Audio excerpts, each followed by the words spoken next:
커피 한 잔 괜찮으세요?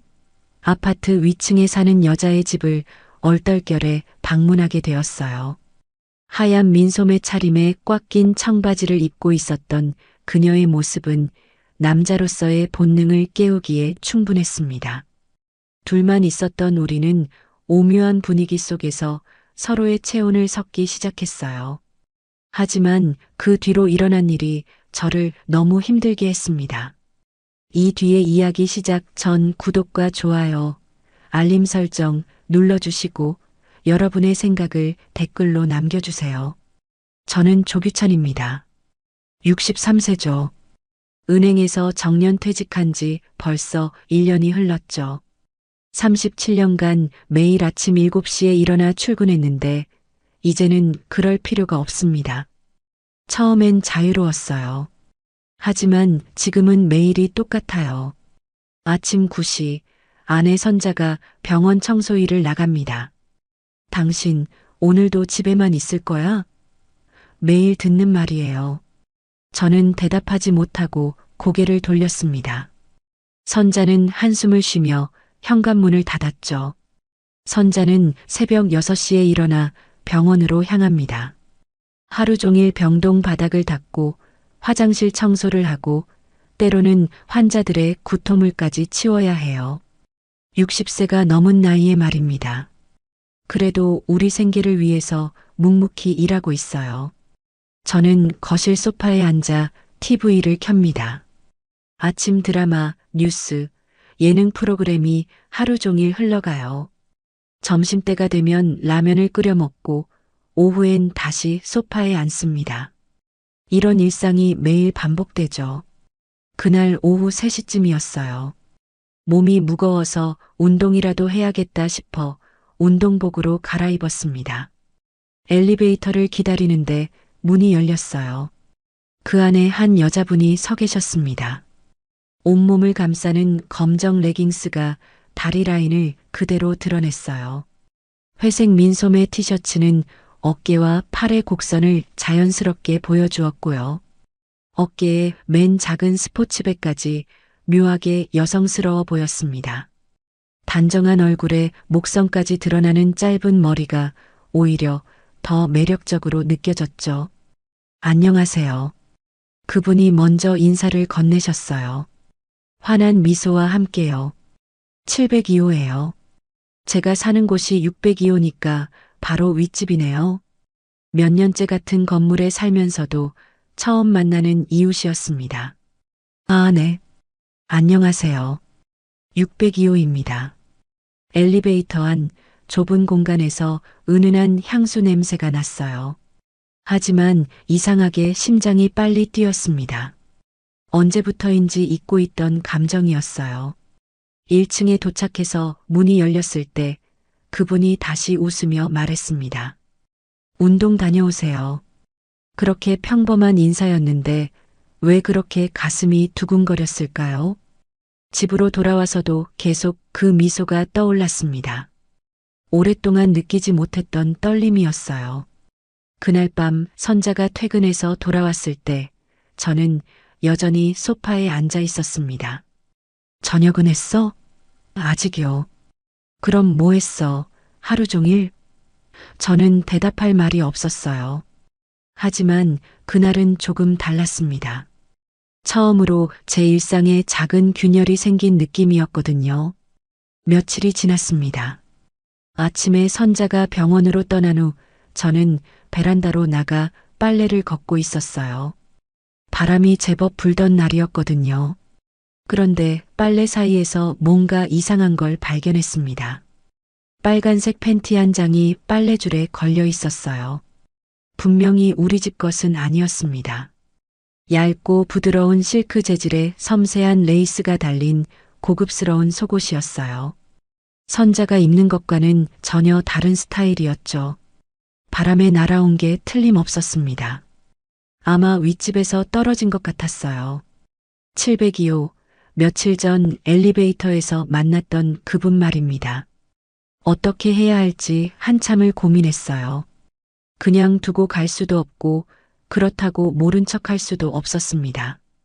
결국 조심스럽게 비닐봉지에 담았어요. 손에 닿는 촉감이 묘하게 부드러웠습니다. 가슴이 다시 두근거리기 시작했죠. 엘리베이터를 타고 7층으로 올라갔습니다. 702호 문 앞에서 한참을 망설였어요. 초인종을 누르기가 어색했거든요. 이런 걸 들고 찾아온다는 게 말입니다. 네, 누구세요? 문 너머로 목소리가 들렸어요. 아래층 602호 조규찬입니다. 문이 열렸을 때 저는 잠시 말을 잃었습니다.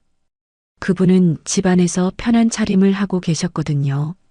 하얀 민소매 슬립 위에 얇은 니트 가디건을 걸치고 아래로는 몸에 딱 맞는 청바지를 입고 계셨어요.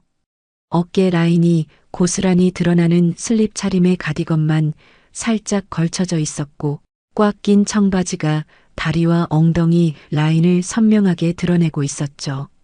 어머, 무슨 일이세요? 저는 비닐봉지를 내밀었습니다. 이게 저희 베란다에 바람에 날려서 떨어졌는데요. 그분의 얼굴이 순간 빨갛게 달아올랐어요. 어머나, 정말 죄송해요. 바람에 날아간 모양이에요. 당황한 표정으로 비닐봉지를 받아들였습니다. 괜찮습니다. 이런 일은 종종 있는 거죠. 그런데 그분이 갑자기 말했어요. 커피 한 잔. 괜찮으세요? 이렇게 민망한 일로 찾아와 주셔서 감사해서요. 저는 잠시 망설였습니다. 집에 가면 또 텅 빈 거실이 기다리고 있을 거였어요. 네, 그럼 잠시만. 거실은 깔끔하게 정리되어 있었습니다. 은은한 향초 냄새가 났고 햇살이 창문을 통해 부드럽게 들어오고 있었어요. 소파에 앉으니 그분이 주방으로 가서 커피를 내려주셨습니다. 가디건이 움직일 때마다 슬립의 얇은 어깨끈이 보였다, 사라졌다 했어요. 저는 괜히 다른 곳을 쳐다보려 했지만 자꾸만 시선이 그쪽으로 향했습니다. 이런 제 자신이 당황스러웠어요. 설탕 넣어드릴까요? 아니요, 블랙으로 마셔요. 저도 블랙을 좋아해요. 원래 맛을 느낄 수 있잖아요. 따뜻한 커피를 마시며 조심스럽게 대화를 나눴습니다. 이런 평범한 순간이 이렇게 떨릴 줄 몰랐어요. 몇 년 만에 느끼는 설렘이었거든요. 그로부터 사흘 정도 지났을까요? 운동을 마치고 돌아오는 길에 엘리베이터에서 다시 만났습니다. 이번에는 그분이 먼저 말을 걸어왔어요. 안녕하세요. 그때는 정말 감사했어요. 아니에요. 당연한 일이죠. 엘리베이터가 7층에 도착하자 그분이 문득 말했습니다. 오늘은 차 말고 와인 어때요? 괜찮으시면요. 갑작스러운 제안이었어요. 하지만 거절할 이유도 없었고 솔직히 마음 한편으로는 기대되는 부분도 있었습니다. 네, 좋습니다. 702호 현관문을 들어서니 향긋한 꽃향기가 코끝을 스쳤어요. 거실은 저번보다 더 세심하게 정리되어 있었습니다. 은은한 조명에 테이블 위로는 작은 꽃병까지 놓여 있었죠. 그분의 차림새도 달랐어요. 진주빛 실크 블라우스가 은은하게 빛을 머금고 있었고 아래로는 무릎까지 오는 검은색 롱스커트를 입고 계셨습니다. 블라우스 재질이 워낙 부드러워 보여서 몸의 곡선이 자연스럽게 드러났어요. 앉으세요. 와인 준비할게요. 주방에서 와인병과 잔을 가져오는 모습을 바라봤습니다. 스커트가 걸을 때마다 우아하게 흔들렸어요. 뒷모습만 봐도 왜 이렇게 가슴이 뛰는지 모르겠더라고요. 이런 건 혼자 마시면 맛이 없잖아요. 붉은 와인이 잔에 따라지는 소리가 조용한 거실에 울렸습니다. 첫 모금을 마시니 목 안으로 따뜻함이 퍼져갔어요. 그리고 자연스럽게 대화가 시작됐습니다. 평소에 운동 자주 하세요? 요즘 시작했어요. 집에만 있으니까 몸이 무거워져서요. 저도 그래요. 혼자 있는 시간이 많다 보니까요. 조금씩 마음의 문이 열리는 느낌이었어요. 와인 때문인지 아니면 그분의 따뜻한 미소 때문인지 긴장이 풀리기 시작했습니다. 남편분은 어떻게 지내세요? 일로 바빠요. 저도 나름 일이 있고요. 서로의 외로움을 조심스럽게 건드리는 대화였어요. 직접적으로 말하지는 않았지만 둘 다 비슷한 상황이라는 걸 알 수 있었죠. 두 번째 잔을 마실 즈음 그분이 말했습니다. 누군가랑 이렇게 마주 앉은 게 몇 달 만인지 몰라요. 목소리에 쓸쓸함이 묻어났어요. 저도 마찬가지였거든요. 선자와 마주 앉아 대화를 나눈 게 언제였는지 기억도 나지 않았으니까요. 저도 그래요. 이렇게 편하게 이야기하는 게 오랜만이에요. 그때 그분이 테이블 너머로 손을 뻗었습니다. 제 손등을 조심스럽게 덮었어요. 따뜻하고 부드러운 손이었습니다. 저는 피하지 않았어요. 오히려 그 온기가 좋았습니다. 몇 년 만에 느끼는 따뜻한 접촉이었거든요. 가슴이 뛰었지만 불편하지 않았어요. 고마워요. 이렇게 시간 내어주셔서 저야말로요. 그렇게 우리는 조용히 와인을 마시며 서로의 온기를 나눴습니다. 그날 밤이 이렇게 특별해질 줄은 몰랐어요. 그날은 특별한 날이었습니다. 선자가 오후 늦게 나가는 날이었거든요. 병원에서 야간 근무 교육이 있다고 했어요. 저는 혼자 집에 있다가 문득 윗집 생각이 났습니다. 망설이다가 전화를 걸었어요. 혹시 집에 계세요? 네, 있어요. 올라오실래요? 목소리가 평소보다 부드러웠습니다. 엘리베이터를 타고 올라가는 동안 가슴이 두근거렸어요. 왜 이렇게 설레는지 모르겠더라고요. 702호 문이 열렸을 때 저는 깜짝 놀랐습니다. 그분은 얇은 실크 슬립만 입고 계셨거든요. 어깨끈이 가늘게 어깨를 감싸고 있었고 무릎 위까지 오는 길이었어요. 실크 재질이 몸의 곡선을 자연스럽게 따라 흘러내렸습니다. 너무 더워서요. 민망하지 않으세요? 오히려 제가 더 당황했어요. 아니요, 괜찮습니다. 거실에는 잔잔한 음악이 흘러나오고 있었어요. 커튼 사이로 오후 햇살이 은은하게 비쳐 들어왔습니다. 그 빛 속에서 그분의 모습이 더욱 아름다워 보였어요. 커피 드실까요? 네, 감사합니다. 그분이 주방으로 가는 뒷모습을 바라봤습니다. 실크 슬립이 걸음에 맞춰 부드럽게 움직였어요. 저는 소파에 앉아 심장 박동을 진정시키려 했지만 쉽지 않았습니다. 커피를 가져다 주시고는 제 옆에 앉으셨어요. 평소보다 가까운 거리였습니다. 은은한 향수 냄새와 함께 체온이 느껴졌어요. 요즘 어떻게 지내세요? 그냥 평범하게요. 선자가 일하러 나가면 혼자 있는 시간이 많아서요. 저도 그래요. 혼자 있으면 시간이 너무 천천히 가는 것 같아요. 대화를 나누다 보니 자연스럽게 서로의 외로움을 토로하게 됐습니다. 그분도 남편과 대화가 줄어들었다고 하더라고요. 오늘만큼은 그분이 조용히 말했습니다. 혼자가 아니었으면 좋겠어요. 그러더니 소파에서 일어나 제 옆으로 더 가까이 다가왔어요. 실크 슬립의 어깨끈이 살짝 흘러내려 있었습니다.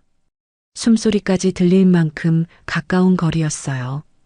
제 눈을 바라보며 천천히 고개를 기울였습니다. 저도 모르게 그분의 얼굴에 손을 갖다 댔어요.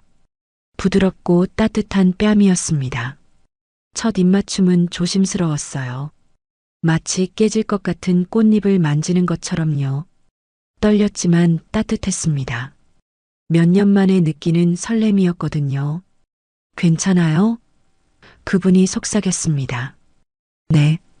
두 번째 입맞춤은 첫 번째보다 더 진했어요. 서로의 체온을 느낄 수 있었습니다. 그분의 손이 제 어깨에 올려졌고 저는 그분의 허리를 감쌌어요. 안방으로 갈까요? 그분이 조심스럽게 물었습니다. 저는 고개를 끄덕였어요. 함께 일어나 안방으로 향했습니다. 오후 햇살이 침실까지 따라 들어왔어요. 그 순간 저는 오랫동안 잃어버렸던 무언가를 되찾은 기분이었습니다. 남자로서의 자존감, 누군가에게 필요한 존재라는 느낌 말이에요. 정년퇴직 후 잃어버렸던 자신감이 서서히 돌아오는 것 같았습니다. 그날도 평소와 다름없이 702호에 올라갔습니다. 선자는 아침 일찍 병원으로 나갔고 저는 점심을 먹고 나서 윗집을 찾았어요. 이제는 자연스러운 일상이 되어버렸거든요. 거실에서 커피를 마시며 담소를 나누고 있었습니다. 그분은 연한 분홍색 원피스를 입고 계셨어요. 무릎까지 오는 길이에 소매도 적당히 여유로운 스타일이었죠. 평범해 보이지만 묘하게 우아한 느낌이 들었습니다. 오늘은 날씨가 참 좋네요. 그러게요. 이런 날엔 나들이라도 하고 싶어져요. 평범한 대화를 나누고 있을 때였어요. 제 핸드폰이 갑자기 울렸습니다. 모르는 번호였지만 받지 않을 수 없었어요. 여보세요? 혹시 조규찬 씨 맞으신가요? 네, 그런데요. 조선자 부인의 남편분이시죠? 저는 성모병원 응급실입니다. 순간 머릿속이 하얘졌어요. 응급실이라는 말에 온몸이 굳어버렸습니다. 부인께서 청소 작업 중 바닥에 미끄러져 허리를 다치셨습니다. 지금 응급실에 계시는데 빨리 오셔야겠어요. 전화기 너머로 시끄러운 응급실 소음이 들렸어요. 사이렌 소리, 의료진들의 급박한 목소리, 환자들의 신음소리까지 등골이 서늘해졌습니다. 지금 바로 갑니다. 전화를 끊고 일어섰는데 다리에 힘이 빠졌어요. 그분이 놀란 표정으로 물었습니다. 무슨 일이세요? 얼굴이 새하얘졌어요. 아내가 병원에 실려갔대요. 미끄러져서 허리를 다쳤다고. 어머, 큰일이네요. 빨리 가보세요. 저는 황급히 현관으로 향했습니다. 신발도 제대로 신지 못하고 뛰어나갔어요. 엘리베이터를 기다리는 시간조차 초조했습니다. 병원까지 가는 길이 이렇게 멀게 느껴진 적이 없었어요. 택시 안에서 계속 선자 생각만 났습니다. 새벽부터 일어나 병원 청소를 하는 모습, 무거운 장비를 끌고 다니며 바닥을 닦는 모습 말이에요. 응급실에 도착했을 때 간호사가 안내해줬습니다. 침대에 누운 선자를 봤을 때 가슴이 철렁했어요. 얼굴이 창백했고 평소보다 훨씬 작아 보였습니다. 선자야, 왔구나. 목소리도 힘이 없었어요. 어떻게 된 거야? 많이 아프지? 화장실 청소하다가 물기 때문에 미끄러졌어. 허리를 심하게 부딪혔나 봐. 의사 선생님이 와서 설명해 줬습니다. 다행히 골절은 아니지만 인대 손상이 있어서 며칠 입원해야 한다고 했어요. 퇴근만 좀 더 일찍 했어도 괜찮았을 텐데. 선자가 중얼거렸습니다. 그 말이 제 가슴을 후벼 팠어요. 선자가 병원에서 고생하고 있을 때 저는 어디서 뭘 하고 있었을까요? 702호에서 편안하게 커피를 마시며 다른 여자와 시간을 보내고 있었잖아요. 아무도 묻지 않았는데 죄책감이 밀려왔습니다. 선자는 제가 어디 있었는지 알지도 못하고 궁금해하지도 않았어요. 그냥 남편이 와줘서 고마워했습니다. 미안해, 선자야. 내가 더 신경 썼어야 했는데. 괜찮아. 당신 잘못이 아니야. 하지만 저는 괜찮지 않았어요. 제 안에서 무언가가 무너져 내리는 기분이었습니다. 선자가 입원한 지 사흘째 되던 날이었습니다. 아침부터 병원에서 간병을 하고 점심시간에 잠시 집에 들러 필요한 물건들을 챙기러 왔어요. 그동안 702호 생각은 전혀 하지 못했습니다. 병원 복도를 오가며 선자를 돌보는 동안 제 마음속에서는 무언가 정리되고 있었어요. 죄책감과 함께 현실이 무엇인지 깨닫게 되었거든요. 오후에 선자에게 필요한 약을 사러 병원 앞 약국에 갔습니다. 처방전을 들고 줄을 서서 기다리고 있는데 누군가 제 이름을 불렀어요. 규찬 씨, 돌아보니 그분이 서 계셨습니다. 하늘색 블라우스에 베이지색 팬츠를 입고 계셨어요. 평소보다 차분한 색상의 옷이었지만 여전히 단정하고 우아한 모습이었습니다. 요즘 얼굴 못 뵈서요. 혹시 무슨 일 있으세요? 걱정스러운 표정으로 물어보셨어요. 목소리에도 진심 어린 관심이 묻어났습니다. 아내가 다쳐서 병원에 입원해 있어요. 어머, 큰일이네요. 많이 다치셨어요? 허리를 다쳤는데 며칠 더 입원해야 한다고 하네요. 그분의 얼굴에 안도와 걱정이 동시에 스쳤어요. 저를 걱정해주는 마음과 함께 뭔가 아쉬운 기색도 보였습니다. 그럼 당분간 힘드시겠어요. 간병도 하시고. 네, 그럴 것 같아요. 잠시 침묵이 흘렀습니다. 서로 할 말이 있는 것 같았지만 쉽게 꺼내지 못했어요. 병원 앞이라는 장소도 그렇고 상황 자체가 어색했거든요. 혹시 시간 되시면 커피라도. 그분이 조심스럽게 제안했지만 저는 고개를 저었습니다. 이제 그만하는 게 맞는 것 같아요. 예상했던 말이었는지 그분은 크게 놀라지 않았어요. 하지만 표정이 조금 어두워졌습니다. 그동안 즐거웠어요. 정말로요. 저도 마찬가지예요. 하지만 말을 잇지 못했습니다. 어떻게 설명해야 할지 모르겠더라고요. 죄책감 때문인지, 현실 때문인지, 아니면 선자에 대한 책임감 때문인지. 내가 너무 많은 걸 바랐나 봐요. 그분이 쓸쓸하게 웃으며 말했습니다. 그 웃음 속에 아쉬움과 체념이 섞여 있었어요. 아니에요. 제가 상황을 제대로 생각하지 못했어요. 괜찮아요. 이해해요. 그분은 더 이상 붙잡으려 하지 않았습니다. 담담하게 받아들이는 모습이 오히려 더 마음 아팠어요. 그럼 이만. 네, 부인분 빨리 나으시길 바라요. 그분이 조용히 고개를 숙이고 돌아섰습니다. 길 건너편으로 걸어가는 뒷모습을 바라봤어요. 하늘색 블라우스가 오후 햇살에 부드럽게 빛났습니다. 몇 걸음 가다가 한번 뒤돌아볼까 싶었지만 끝까지 돌아보지 않으셨어요. 그 모습이 더욱 안쓰러웠습니다. 저는 그 자리에 한참을 서 있었어요.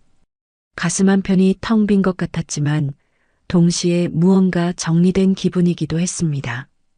약국에서 약을 받고 병원으로 돌아갔습니다. 선자가 침대에 누워 창밖을 바라보고 있었어요. 약 사왔어. 고마워. 힘들지? 아니야. 괜찮아. 선자의 손을 잡았습니다. 차갑고 거칠었지만 익숙한 손이었어요. 37년을 함께한 손말입니다. 선자가 태어난 날은 비가 부슬부슬 내리는 날이었습니다. 택시에서 내려 집까지 가는 짧은 거리였지만 선자는 허리 때문에 걷기가 힘들어했어요. 제가 부축해서 천천히 걸었습니다. 괜찮아? 아프면 말해. 응, 괜찮아. 조금씩 나아지고 있어. 집에 들어서니 며칠 동안 비워뒀던 집안이 쌀쌀했어요. 선자를 소파에 앉혀놓고 난방을 틀었습니다. 그리고 무엇부터 해야 할지 생각해 봤어요. 배고프지? 뭐 해줄까? 됐어. 내가 할게. 선자가 일어나려 하자 제가 손으로 막았습니다. 아니야. 앉아 있어. 내가 할게. 주방에 가서 냉장고를 열어봤어요. 선자가 입원하기 전에 사다 놨던 재료들이 그대로 있었습니다. 된장, 두부, 파, 멸치 육수 팩까지. 사실 요리라고 할 만한 걸 해본 적이 거의 없었어요. 결혼 후 37년 동안 선자가 다 해왔거든요. 하지만 된장국 정도는 할 수 있을 것 같았습니다. 물을 끓이고 멸치 육수 팩을 넣었어요. 파를 썰고 두부도 적당한 크기로 잘랐습니다. 된장을 풀 때는 조금 서툴렀지만 그럭저럭 할만했어요. 뭔 냄새가 이렇게 좋지? 선자가 소파에서 말했습니다. 된장국 끓이고 있어. 당신이? 응, 별거 아니야. 국이 끓는 동안 밥도 했습니다. 전기밥솥이니까 어렵지 않았어요. 김치 냉장고에서 김치도 꺼내고 반찬도 몇 가지 꺼내서 상을 차렸습니다. 됐어. 와서 먹자. 선자를 부축해서 식탁까지 모셨어요. 허리가 아파서 앉기도 힘들어 했습니다. 의자를 빼고 조심스럽게 앉혀드렸죠. 당신이 요리도 하네? 선자가 신기하다는 듯 말했습니다. 그동안 너무 아무것도 안 했지. 정말 그랬어요. 정년퇴직 후 1년 동안 집에서 빈둥거리기만 했습니다. 선자가 모든 걸 다 해주는 게 당연하다고 생각했어요. 첫 숟가락을 떠서 맛을 봤는데 생각보다 괜찮았어요. 간도 적당했고 구수한 맛이 났습니다. 어때? 먹을 만해? 응, 맛있어. 정말로. 선자가 웃으며 대답했어요. 오랜만에 보는 환한 웃음이었습니다. 그동안 고생 많았어. 뭘? 당연한 거지. 아니야. 나는 집에서 놀고 있는데 너만 힘들게 일하고. 괜찮다니까. 우리 형편에 어쩔 수 없는 거잖아. 식사를 하면서 오랜만에 이런저런 이야기를 나눴어요. 병원에서 만난 사람들 이야기, 간병하면서 힘들었던 점들, 앞으로의 계획까지. 당신이 곁에 있어서 다행이야. 선자가 문득 말했습니다. 뭐가? 아플 때 혼자였으면 어쩔 뻔했어. 당신이 계속 병원에 와줘서 얼마나 든든했는지 몰라. 가슴이 뭉클했어요. 선자는 제가 어디서 뭘 하고 있었는지 모르면서도 고마워했습니다. 저녁을 먹고 나서 선자가 설거지를 하려 했지만 제가 막았어요. 앉아 있어. 내가 할게. 됐어. 이 정도는. 허리 안 좋은데 무리하지 마. 설거지를 하고 정리를 마치니 밤이 되었습니다. 선자는 소파에 앉아 TV를 보고 있었어요. 제가 옆에 앉았습니다.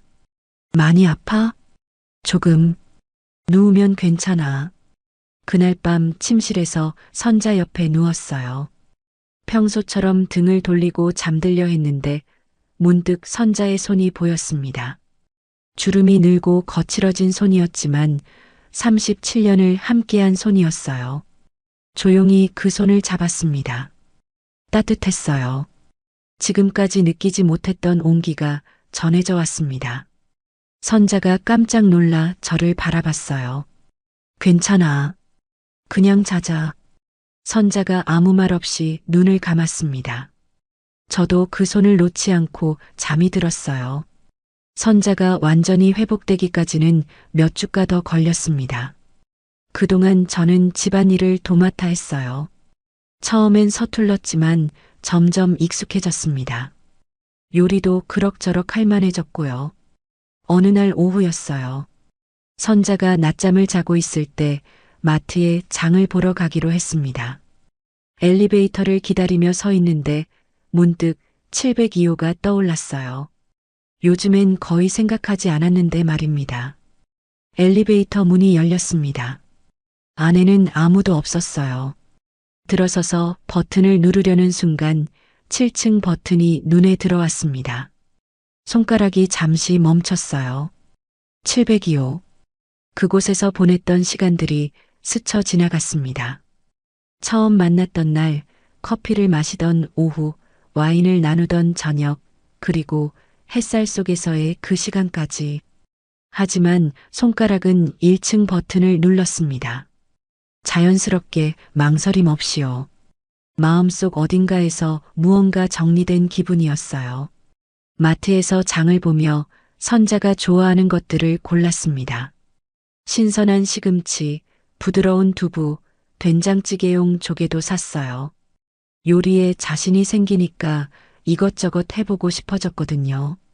집으로 돌아와 조용히 현관문을 열었습니다. 선자가 아직 잠들어 있는지 확인하고 주방으로 갔어요.